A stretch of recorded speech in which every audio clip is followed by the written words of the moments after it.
Okay, in this section we're going to talk about dot products.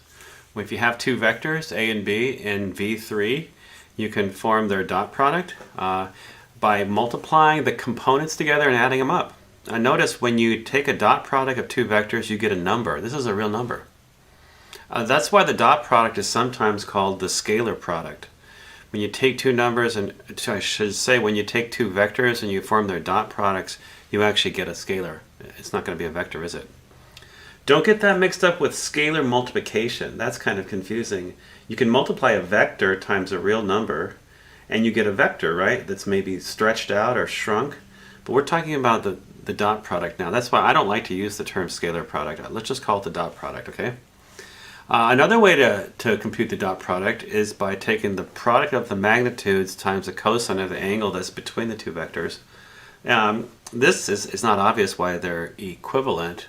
We actually showed this in class, I think, by using the law of cosines. But in your physics class, they might actually introduce the dot product as being this. One thing that follows from that theorem is that if the dot product is 0, then the two vectors must be perpendicular. We use the phrase orthogonal. But you can think of it as meaning the same thing as perpendicular. You see, if the dot product is 0, then this has to be 0. The only way this could be 0 is if one of the vectors is 0. But that's okay because we define 0 vector to be perpendicular to every vector, so we're okay there. Or the cosine is 0, and the cosine 0 only when theta would be, the shortest angle would be pi over 2, or that means they're perpendicular, right? Anyway, so this is an important fact. In fact, it's a good way to determine whether vectors are orthogonal is to take their dot product, right?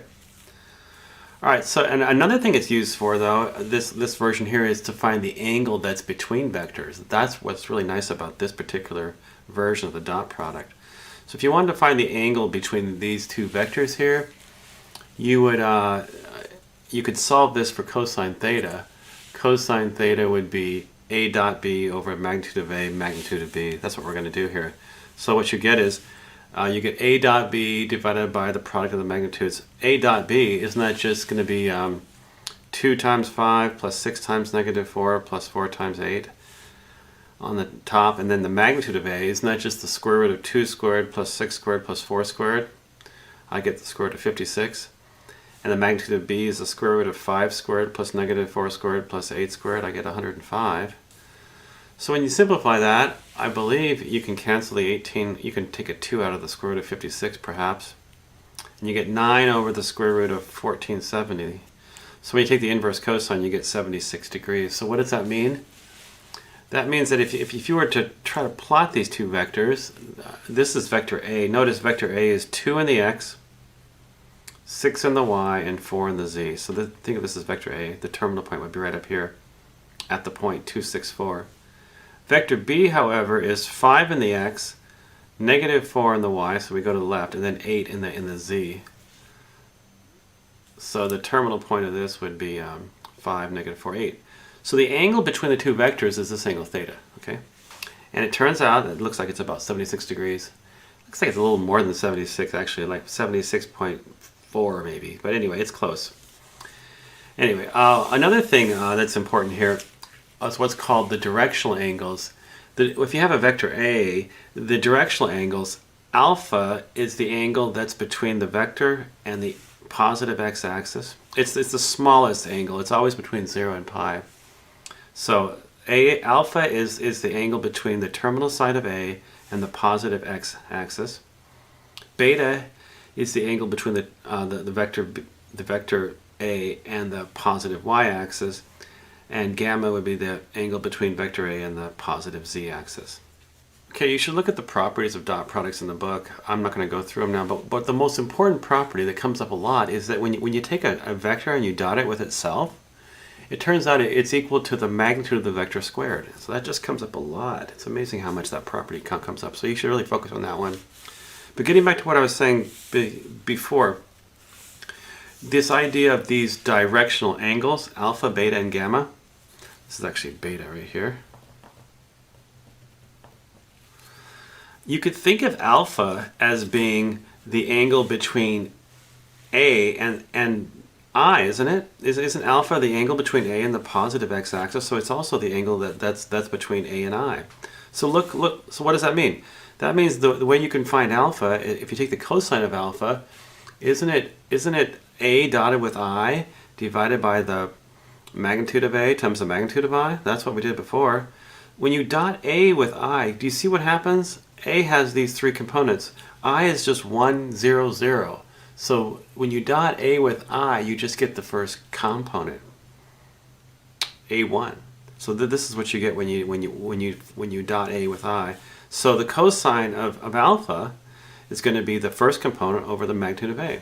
Now, if you follow what I said, you shouldn't be too surprised if I told you the cosine of beta, which is the angle between the vector A and the y-axis, is also the angle between A and J. J is the unit vector along the I-axis, right? So therefore, using the dot products, cosine of beta would be A dot J over the magnitude of A times the magnitude of J. Of course, the magnitude of J is just 1. That's why I didn't put it there, right? Magnitude of J is 1. So what do you get when you dot A with J? Remember, J is the vector 0, 1, 0. So when you dot A with J, you just get A2. So cosine of beta will always be A2 over the magnitude of A. Similarly, cosine of gamma happens to be the angle between A and the z-axis, but it's also the angle between A and K, right? So the way you can find cosine gamma is dot A with K over the magnitude of A times the magnitude of K. There should be a K there. Doesn't make a difference because the magnitude of K is 1, right? So what do you get when you dot A with K? Remember, K is the vector 0, 1, 1, so you just get A3 on the top, you get the magnitude of A on the bottom. So we call these three things the directional cosines. The directional angles are alpha, beta, and gamma. The directional cosines are cosine alpha, cosine beta, cosine gamma.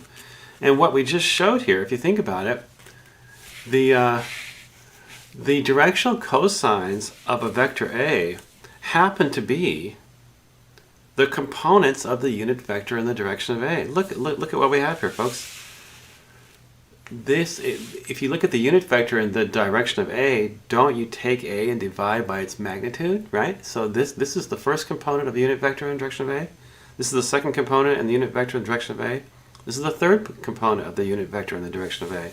So if you follow everything I said here, the fastest way to find the directional cosines of a vector would just be to form its unit vector. The magnitude of A is square root of 6. So this is your unit vector. So remember, the cosine of alpha will always be the first component. We just showed that. The cosine of beta will be the second component, and the cosine of gamma would be the third component. Now, if I ask you to actually find alpha, beta, and gamma, all you have to do would be to take the inverse cosine of each of them, right? Pretty nice, huh? Something that's really important in physics is this idea of a component of one vector in the direction of another.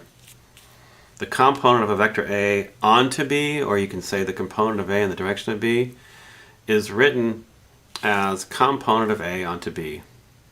And it turns out that the picture shows what it is. If this is your vector A and this is your vector B, remember you can always move them together so that they start at the same point. Then this is theta. This is the angle that's between A and B. So the component of A onto B is just this distance right here. It's not a vector. It's a distance, and you can see pretty easily that using trig, this component is just going to be the magnitude of A cosine theta. Now it turns out, since A dot B is AB cosine theta, what is A cosine theta? You solve this for magnitude of A cosine theta. If you solve this for magnitude of A cosine theta, you get that magnitude of A cosine theta is A dot B over B, right? Isn't that what the component of A onto B is? So magnitude of A cosine theta is equal to A dot B over magnitude of B, which can be written like this. And I find this to be helpful because this actually gives a nice understanding for what a dot product means. when you dot a vector with the unit vector in the direction of b, let's draw the unit vector in the direction of b like this. This is some unit vector right here. Let's call this is the unit vector in the direction of b, okay? When you dot a with the unit vector in the direction of b, you get the component of a onto b. So that's a nice way to think of dot products. Now, the other thing is this projection of a onto b. All that is, it's the vector that, it's this vector right here that has this as its magnitude. So what you would do, if you think about it, this long vector right here, well, wouldn't it just be the unit vector in the direction of b times this? And that's exactly what we end up with. The projection of a onto b, you take the unit vector in the direction of b and you just give it the magnitude of the component of a onto b. Let's look at an example. Suppose you have two vectors and you want to find the component of a onto b. Remember what that is? That's a dotted with the unit vector in the direction of b, remember? A dotted with the unit vector in the direction of b. So we find the unit vector in the direction of b, we have to find the magnitude of b, and we divide every component by square root of 5. And then all you have to do now is dot a with the unit vector in the direction of b. So it would be a, negative 1, 1, negative 3, dotted with 2 radical 5, 0, negative 1 over radical 5. You end up with negative 2 over radical 5 plus 3 over radical 5, which is 1 over square root of 5. Now if you wanted to find the projection of a onto b, remember what you do? All you have to do is take the unit vector in the direction of b and just multiply it by this. So it would be the component of a onto b times the unit vector in the direction of b. So it's 1 over square root of 5 times the unit vector in the direction of b, and you end up with this. 2/5, 0, 1/5. There you go. Oh, well, one last thing. This is kind of interesting. You've seen work in your physics classes, and we've looked at it some in our class as well in 152. The work done by a force in moving an object a distance along a position vector d is defined to be the product of the component of force in the direction of d, which is what this is, right, times the distance moved. So it's the amount of force that's in the direction of d times the distance moved. But look, magnitude of f cosine theta times d isn't that just goes back to our definition, right? Isn't that just our definition of dot product? Let's see, where is that? Yeah, it's the definition of dot product. So this is why the work done is the force vector dotted with the distance vector. Okay, we'll see you next time. Bye bye.